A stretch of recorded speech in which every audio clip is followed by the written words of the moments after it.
Kan di saat disebutkan, Masya Allah, ada tamu istimewa oleh seseorang, ternyata ilmu itu hanya untuk orang lain. Bahkan di saat disebutkan, Masya Allah, ada tamu istimewa.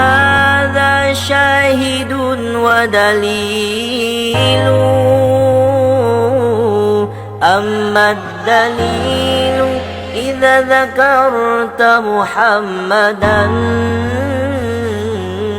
صارت دموع العاشقين تسيل كل القلوب إلى الحبيب تميل ومعي بهذا شاهد ودليل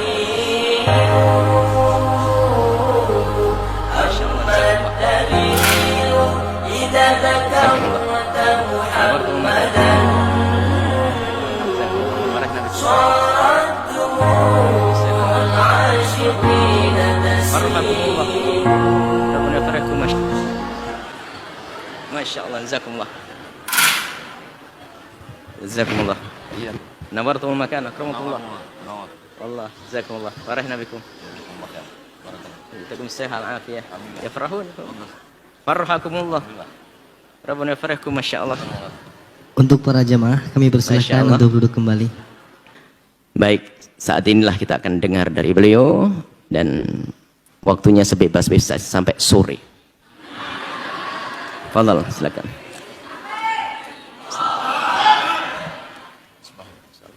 Bismillahirrahmanirrahim. Assalamualaikum warahmatullahi wabarakatuh. Waalaikumsalam. Alhamdulillah wassalatu wassalamu ala Rasulillah sayyidina wa maulana wa syafi'ina wa zukhrina wa qurrati a'yunina Muhammad ibni Abdillah wa ala alihi wa sahbihi wa man da'a bi da'watihi wa istanna bi sunnatihi ila yaumi liqa'i rabbih wa ba'du. Syekhuna Al-Fadil Abuya Yahya hafizahullah wa saddada khutah matta'anallahu bituli umrihi wa natabarraku bi majalisihil ilm. Pada kesempatan yang baik dan mulia ini, kedatangan Al-Faqir Abdul Somad ada 3 tujuan. Yang pertama, menyambung silaturahim. Man ahabba yubsatalahu fi rizqihi, siapa yang mau lapang rezekinya, wa yunsa'alahu fi atharihi, mau panjang umurnya, falyasil rahimahu. Yang kedua adalah ingin menuntut ilmu. Man kharaja fi talabil ilmi, siapa yang keluar rumah dengan niat menuntut ilmu, fahuwa fi sabilillah, maka dia sama seperti orang yang berjihad fi sabilillah hatta yarji'a. Yang ketiga adalah memohon doa dari guru kita, mudah-mudahan selalu istiqomah, mudah-mudahan selalu diberikan hidayah, bimbingan Allah, dan mati dalam keadaan husnul khatimah. Sebenarnya kedatangan Al-Faqir itu saja yang 3. Tiba-tiba sampai di sini tadi diberikan kertas, tolong Ustadz berbicara sampai jam 7.45. Jadi merubah niat di tengah ibadah itu masih ikhtilaf ulama. Jadi tidak bisa merubah niat di tengah ibadah. Tapi kata Buya, silakan berbicara sampai sore. Insya Allah. Suatu ketika Imam An-Nawawi meninggal tahun 676 Hijrah, ingin berziarah ke makam Imam Muhammad bin Idris Asy-Syafi'i, meninggal tahun 204 Hijrah. Jarak antara mereka lebih kurang 400 tahun. Imam Syafi'i meninggal di Fustat di Kairo, sedangkan Imam Nawawi berada di Damaskus, Suriah. Jaraknya lebih kurang 1.500 km. Kalau tidak percaya, ukur sendiri. Lalu kemudian Imam Nawawi dengan jarak yang jauh, dengan jarak umur yang jauh, datang mau berziarah ke makam Imam Syafi'i. Begitu beliau sampai, melihat kubah. Jadi makam Imam Syafi'i itu ada kubahnya. Begitu dia melihat kubah, air matanya menetes, bulu romanya dia tak sanggup menahan. Akhirnya dia tidak jadi berziarah, dia pun pulang. Karena kehebatan, kemuliaan Imam Muhammad bin Idris Asy-Syafi'i. Lalu kemudian Imam Nawawi pun pulang, meninggalkan Mesir menuju Damaskus. Rupanya Imam As-Subki mendengar berita itu, bahwa ada seorang ulama besar bernama Imam An-Nawawi datang ke Mesir.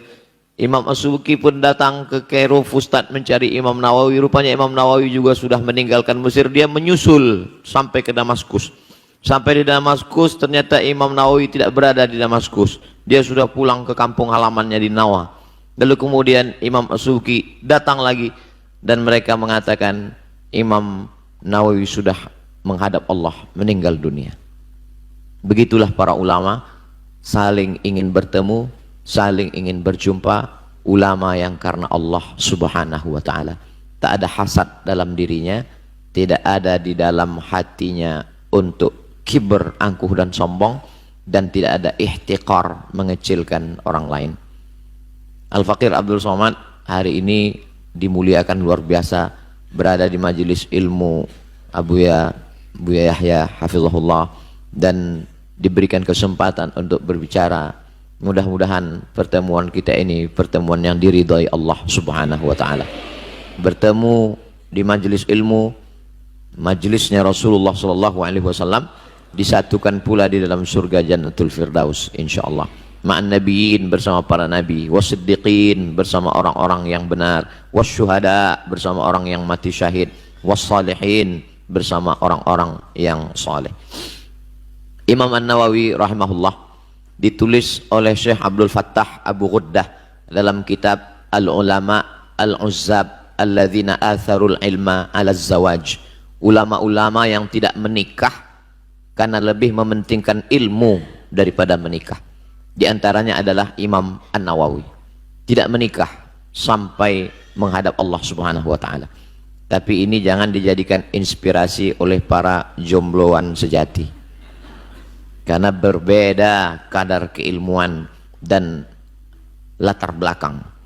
Lalu kemudian Imam Nawawi itu sebagaimana diceritakan oleh Syekh Ali Jum'ah, Imam An-Nawawi, beliau pada suatu ketika, tidak seumur hidupnya, beberapa zaman seandainya beliau aktif menulis, tidurnya hanya pada saat menulis, dan ketika dia mengantuk lalu kemudian kepalanya berat terjatuh pada tulisan. Lalu kemudian ketika dia sudah terbangun, dia lanjutkan lagi menulis.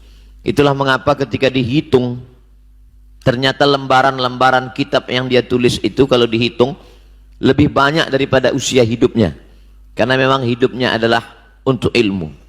Imam An-Nawawi rahimahullah dimuliakan Allah subhanahu wa ta'ala dalam bidang hadis. Ketika orang mengkaji di awal-awal kajian Al-Arba'un An-Nawawiyah, 40 hadis-hadis, walaupun jumlahnya lebih daripada itu. Kemudian orang akan naik lagi ke atas, mereka juga akan membaca hadis-hadis yang disusun Imam An-Nawawi dalam kitab Riyadhus Shalihin. Kemudian ketika ingin membaca kitab yang hanya isinya doa-doa dan munajat kepada Allah, maka orang juga akan kembali membuka kitab An-Nawawi yang berjudul Al-Azkar.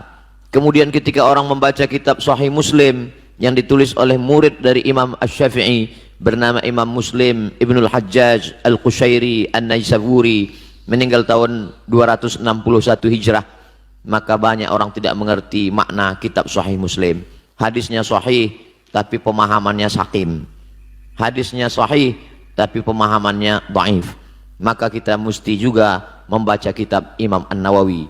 Beliau mensyarah Sahih Muslim dalam kitab berjudul Al-Minhaj Syarah Sahih Muslim Ibnul Hajjaj.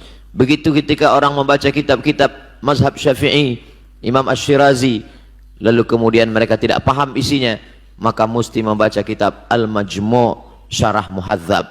Maka dalam bidang hadis, dalam bidang fikih, tidak ada orang yang tidak berhajat, membutuhkan, memerlukan imam-imam kitab-kitab Imam An-Nawawi. Begitu juga ketika orang membaca kitab mustalah hadis, hadis sahih, hadis dhaif, hadis hasan, hadis maudhu', kalau putusnya di bawah karena rawinya hilang, maka disebut dia dengan mu'allaq. Kalau putusnya di atas hilang nama sahabat, disebut dia mursal. Kalau dia putus rawinya dua berurut-urutan, disebut dengan mu'dal. Kalau hilang salah satu, tidak sama dengan mu'dal, bukan mu'allaq, bukan mursal, maka dia sebut dengan munqati'. Maka orang juga tetap membaca kitab Imam An-Nawawi yang disyarah oleh Imam Jalaluddin Abdurrahman As-Suyuti dalam kitab Tadribur Rawi syarah takrib Imam An-Nawawi. Imam An-Nawawi dengan Imam As-Suyuti jaraknya luar biasa. Kalau Imam An-Nawawi tahun 676, maka Imam As-Suyuti tahun 911. Di antara jarak yang panjang itu mereka masih punya hubungan. Hubungannya adalah hubungan kajian, hubungan keilmuan, hubungan kecintaan karena Allah Subhanahu wa taala. Sebagaimana dipesankan oleh guru kita Syekhuna Buya Yahya, bahwa hendaklah hubungan kita itu hubungan karena doa, hubungan karena ilmu, hubungan karena cinta kepada